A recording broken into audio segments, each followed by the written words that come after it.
Hi friends, this video shows how to turn off trigger effect of PS5 controller.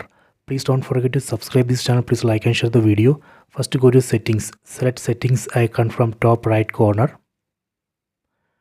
Under settings go to accessibility. Under accessibility select controllers. Then go down. And here we can find trigger effect intensity.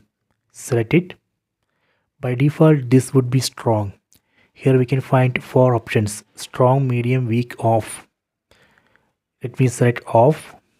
So this way we can turn off trigger effect of PS5 controller. Similarly we can turn off vibration.